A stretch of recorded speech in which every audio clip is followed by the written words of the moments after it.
I've done 9 mission trips. We had a great trip to Israel.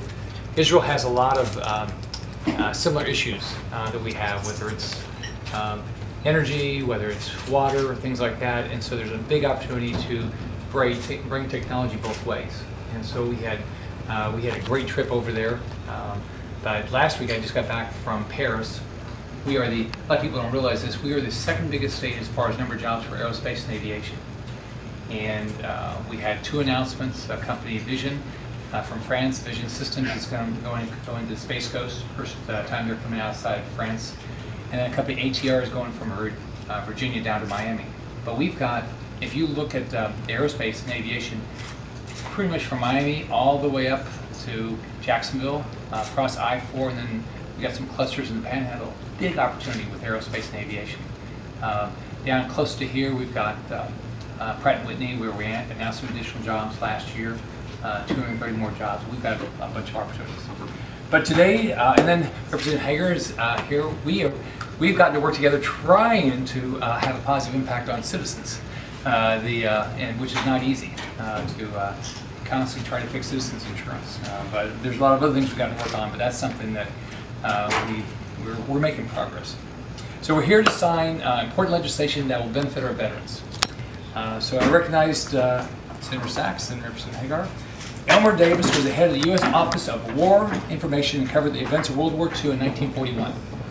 He rightly said that America will remain the land of the free only so long it is the home of the brave. The freedoms and opportunities that are afforded by the American dream were paid for by the service and sacrifice of our brave veterans. And as I go around the state and do any veterans events, I tell people, we have to always remember we're still at war. In the month of March, I had to call 3 Florida families that lost loved ones in Afghanistan. So we can never forget the loved ones that we're still losing and the people that are sacrificing their lives for our freedom. Florida is home to an incredible number of veterans. Florida has the 3rd largest population of veterans in the nation. Florida has the largest population of World War II veterans in the nation with more than 164,000. There are 187,000 military retirees who call Florida home. And as people retire, I keep telling them they all want to move to Florida. To support Florida veterans, the legislature has done a great job over the years creating programs that support our veterans. And it only makes sense that we continue to pass legislation that continues to do that. So it's great to be here to sign legislation that will make sure our veterans are treated with the dignity they deserve when they pass away. The legislation will ensure that every effort is made to identify our veterans, spouses, or dependents of veterans of the U.S. Armed Forces, U.S. Reserve Forces, or National Guard, ensure that they have the opportunity to be placed in our national cemetery. So I want to please join me in a round of applause for everybody that was involved in this legislation and everybody that we're trying to help.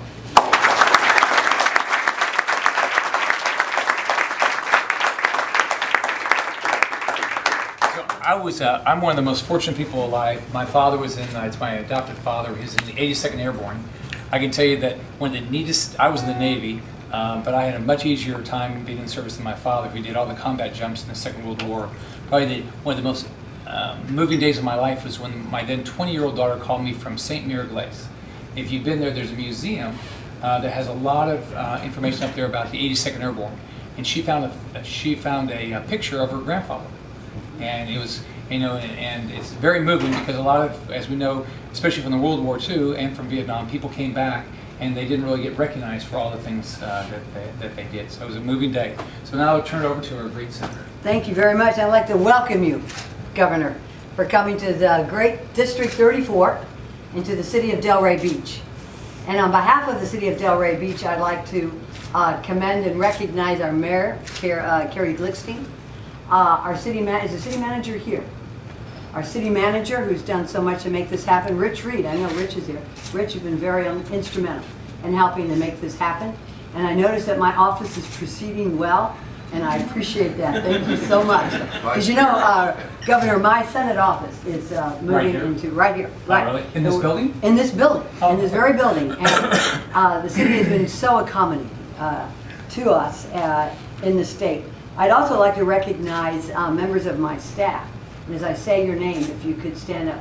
My Chief of Staff, Joshua Freeman, thank you very much. You know, the funny thing, Governor, is that in the meantime, while my new office is getting ready, we are temporarily in code enforcement. And when folks come in and they see us, they get real scared because they think we're the code enforcement officers, you know. It gets a little testy back there sometimes. But I'll tell you, the city of Delray, I've got a lot more respect for the officers who work here in the city of Delray. And I would commend to anyone, and you too, Representative Hager, you want to know how well city government works. Move in to their digs, and you can see how hard it is because you're the first connection with the people. And so I want to thank you. And Matthew Damsky.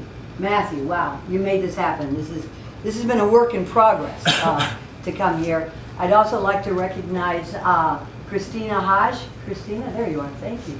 And I have interns too. I have Laura could stand up. Laura is here, and Alexa, a very good interns, and Isaac. And Isaac in the back. Thank you. I feel like I have the Bible, right? We're a tight group. We're really a tight group. And I really appreciate it. And and I want to thank the City Commission, and I know we have Commissioner Ella Jarquette, who is here. I saw you walk in. Thank you for being here. Shelley Petrolia. Thank you very much.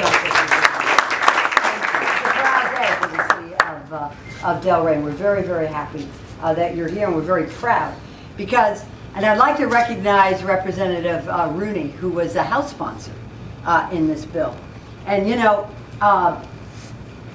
when a veteran goes to war, serviceman and woman go to war, they don't wear a red or blue designating a political party.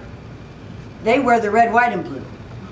Because regardless of party affiliation, because this bill had a Republican sponsor in the House and a Democratic sponsor in the Senate. Nobody asked, is this a Republican or a Democratic bill? This is an American bill that the governor has very graciously come to the city of Delray to have the ceremonial signing. Luckily, it's already signed into law. So don't have to worry about, you know, not having enough pens or something. So it is law right now. We have a few pens. We are set. We are set. But this is a ceremonial signing because this really expresses, you know, there is nobody that we need to honor more than our veterans. And my father, who was a World War II combat infantryman, who fought in North Africa and in southern Italy until he met my mom. And the war was over. You know? But my mom was an Italian war bride.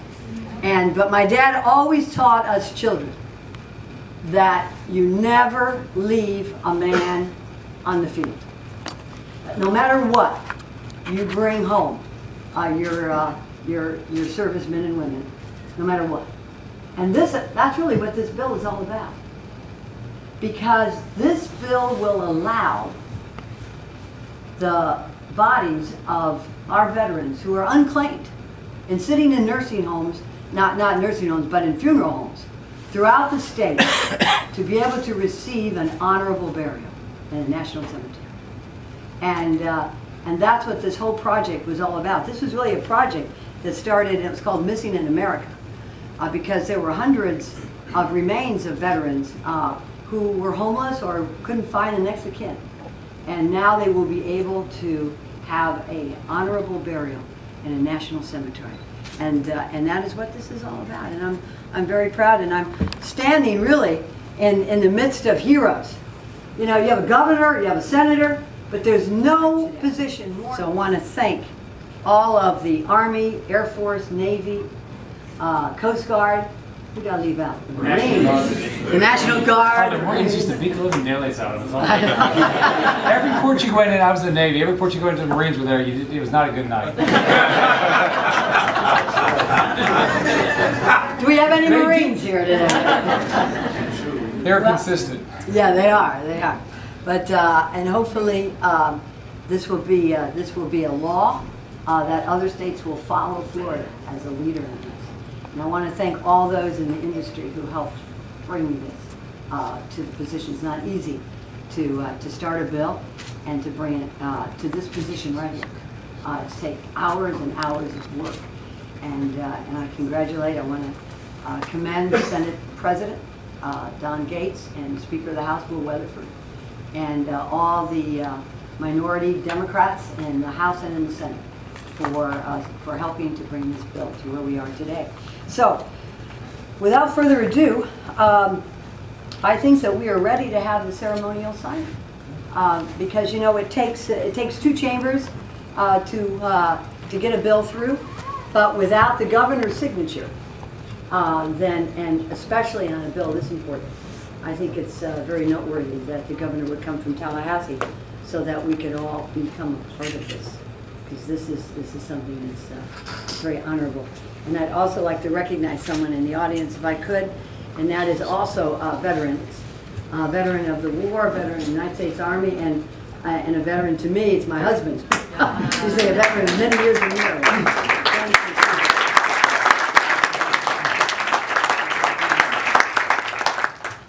All right, so I think we're ready to proceed to the Would you like to say anything? representative. Would you like to say something? Yeah, thanks, Governor. Thanks, Senator.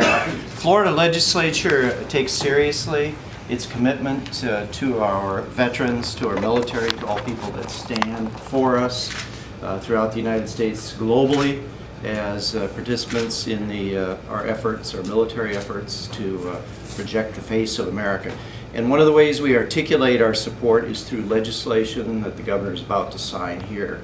And the senator thanked the minority members of the legislature. I'd like to thank the majority members who were, of course, instrumental as well in what was a bipartisan effort. This bill passed significantly. I'd like to also recognize our governor for his service to America and his recognition through his actions in terms of our military personnel, to whom I believe in spirit we all report. Thank you very much.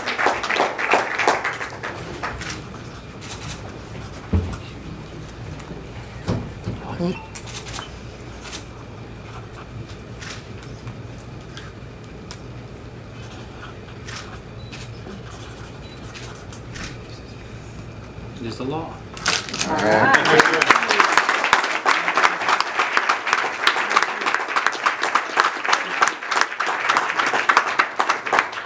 Before I took office, and this was one of them that I sponsored.